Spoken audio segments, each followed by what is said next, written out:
Hello there. My name is Antara Pal Chaudhary, and I work with Solutions IQ, world's largest agile consultancy. Today, I have with me Mr. Vivek Ganesan, who was at the recently held Business Agility Roadshow in Hyderabad. It was a bright, beautiful, sunny day there on the 22nd of April, and Vivek spoke about a very interesting topic there. So, over to you, Vivek. How about starting with sharing a bit about yourself? Yeah, sure. Thanks, Antara. My name is Vivek Ganesan, and I'm an agile practitioner. And I into learning a lot of new things and relating them with what things I already know. And that is how the topic of workplace happiness came in the conference talk. I also blog on LinkedIn, and I also speak in conferences. I try my level best not to bore the audience. Probably Antara would know a lot more about what happened 2 days ago.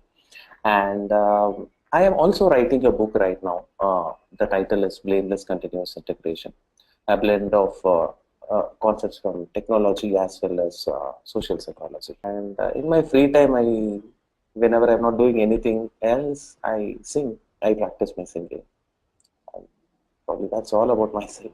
That's great, and that's a lot. So we now know that we can reach out to Vivek if we need workplace happiness. We now know that if we are looking to learn some singing tricks, then too Vivek is the guy to go to. And more above all, I mean, writing a book, it's something major, right? So that too could be an area where Vivek could help us. So great, thank you for speaking about yourself. Thank you. I'm honored.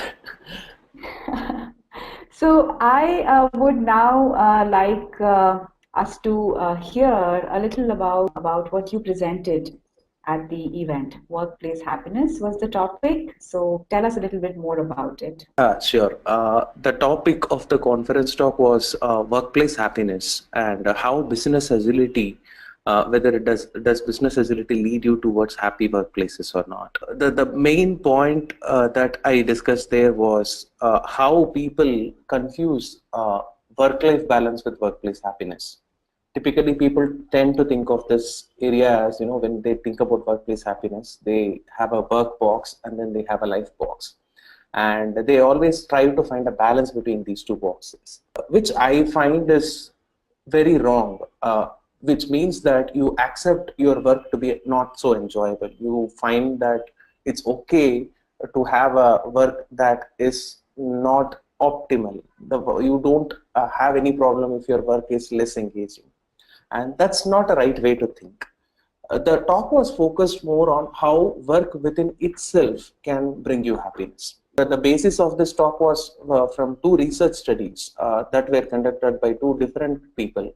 One was on the concept of flow and how a state of flow gives happiness to people while they are at work. And the conditions for flow were interesting and clear goals, and having a frequent feedback, and having manageable challenges that grow you as a person. That was one part of the talk. And the second research study that we talked about was called self-determination theory by a duo called Ryan and Edward. So there we talked about how human motivation, particularly the motivation of knowledge workers, is not just based on money, but also based on some factors like autonomy, mastery, and purpose. And we also talked about how money is not the only motivator. And it's also not about, okay, don't pay money in order to motivate people, but pay them enough so that you take the issue of money out of the table, so that people can concentrate on the work itself. So this was a summary of what my talk was all about. Makes a lot of sense, actually. So I would like to hear a bit about the lesser seen connection between workplace happiness and business agility. So what's that connection? Yeah, if I look at Scrum or any flavor of Agile for that matter, these frameworks by themselves have the conditions necessary for the workplace happiness according to the theories that we just saw. For example, for the conditions that induce flow or employee engagement is interesting and clear goals. For example, Scrum has the Scrum goal concept where you have an interesting and clear goal to start with. and frequent feedback. Scrum operates in cycles, shorter cycles, so you get frequent feedback. And manageable challenges, where you manage what the team can do and team cannot do. The team decides its own workload, and this somehow created an atmosphere suitable for workplace happiness. But when you do it only in IT or just in product development, all of these conditions for this workplace happiness comes with a big asterisks on the top saying conditions apply. The conditions apply always translate to sometimes sales goes and promises a product feature which probably the team has to stretch in order to work and complete. That time all of these factors go for a toss. So if only the product development or IT alone is agile, the workplace happiness is not so optimal. You will always end up with situations where you take exceptions for workplace happiness. But instead, if you get into a business agility where the entire business is agile, then these conditions come inbuilt in your workplace environment and not just within your team. That for me is the very less in connection between the business agility and workplace happiness. That's making a lot of sense for sure. So one last question before I let you go.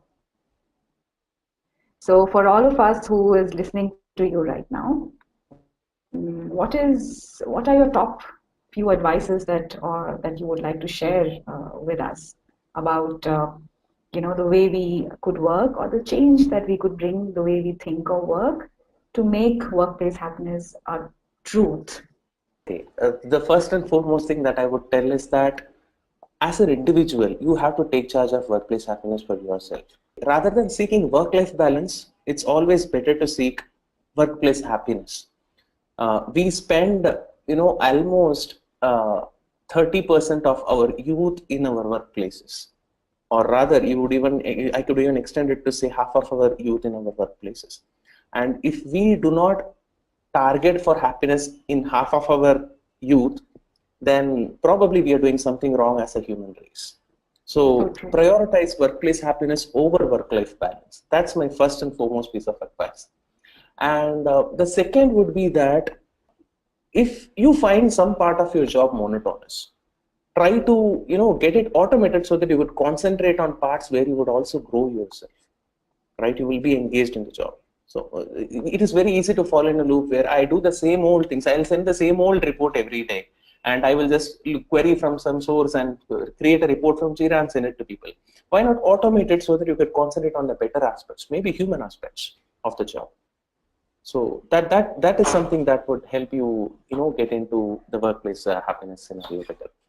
And third thing, for managers who are in the job of designing rewards, when you design rewards and you want people to be happy because of the rewards and motivated because of the rewards, try designing the rewards around constraints that people have. For example, if a parking space is a constraint in your organization and people have to come early to get a parking space in your organization, let's say you are in a startup or something, you could actually do a reserved parking slot as a reward for something extraordinarily done.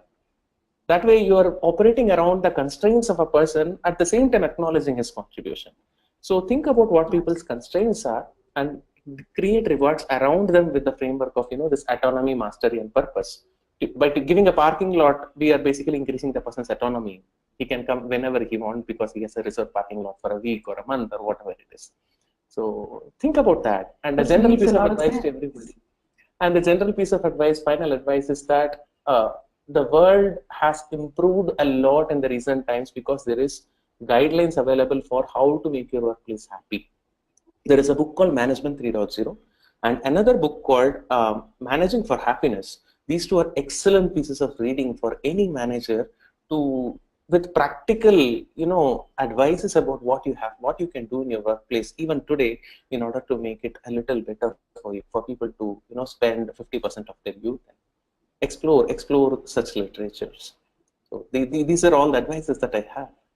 This is so true, right? I mean, typically, whenever we think of rewards, and that's something that strikes me first thing as I hear you. We usually have a template for setting rewards for our people, and the template is always, or most of the time, it's revolving around monetary benefits. But then maybe it's not always about the money. but it is about the autonomy that you spoke about, or the constraints that one is within, working within, and solving those could be a better reward system than just a templatized reward Yes, system. particularly in case of creative and knowledge workers like software engineers, monetary rewards, when given, without a lot of thought, reduce the performance. There is a scientific study to suggest that as well.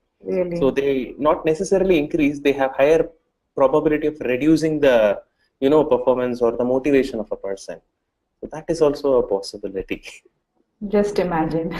Because people just expect reward in their next work, and they would probably not be motivated enough if they don't get the reward the second time. Don't get it. Absolutely. That So is true. So true. So a lot of food for thought, and I was there attending your session, listening to you, and it was truly thought provoking. And so this was a good idea to capture your thoughts in gist in a little video so that we could spread the word far and wide. So thank you, Vivek, for your time today.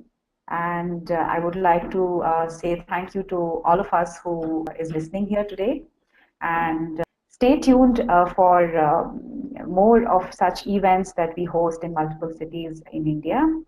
Business Agility Roadshow was brought to us by Agile Coffee Talk and Solutions IQ. Agile Coffee Talk is a Scrum Alliance user group. So we have this concept of going to multiple cities in India and presenting thought-provoking sessions around agile mindset, similar to the one which Vivek presented at the Hyderabad event of ours. So do visit us, do follow us through our website and social media channels. And this is Antara signing off. Thank you so much, Vivek, for your time once Thank you again. very much, Ampara. Thank you very much.